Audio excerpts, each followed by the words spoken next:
Patient को इस वक्त जो है वो शॉक के अंदर डाल रहा हूँ, ताकि इसको स्टूडेंट जो है वो रिदम को आइडेंटिफाई करे और उसके बाद उसी के मुताबिक इसको ट्रीट भी करें।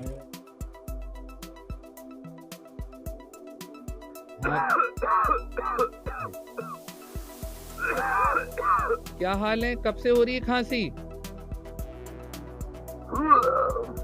कब से खांसी हो रही है? ये बेसिकली एक full body human patient simulator है और इसके अंदर वो तमाम फीचर मौजूद हैं जो एक बीमारी को रेप्लिकेट कर सकते हैं। किसी का एक्सीडेंट होता है और उसके सर पे चोट लगती है, गले में चोट लगती है, वो सांस लेने के काबिल नहीं रहता, तो उसको हम वेंटिलेट कैसे करेंगे, किस तरह से ट्रेकेओस्टमी करेंगे उसको मास्क कैसे लगाएंगे और उसको वेंटिलेटर कैसे कनेक्ट करेंगे, वो तमाम चीज़ें इसके अंदर आप बआसानी सिखा सकते हैं।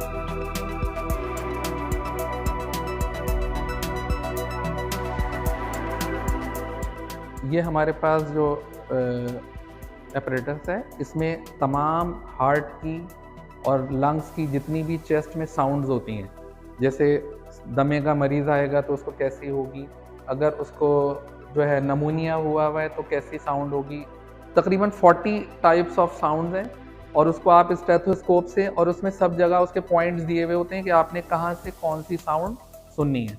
तो अब ये हमें पेशेंट्स में तो मौका नहीं मिल पाता कि उसमें जो है, हो सकता है कि हमने जो पेशेंट देखा उसमें 10 तरह की मिल जाए हमें, लेकिन बाकी हमें जब अवेलेबल नहीं होती वो हम यहाँ से लर्न कर सकते हैं।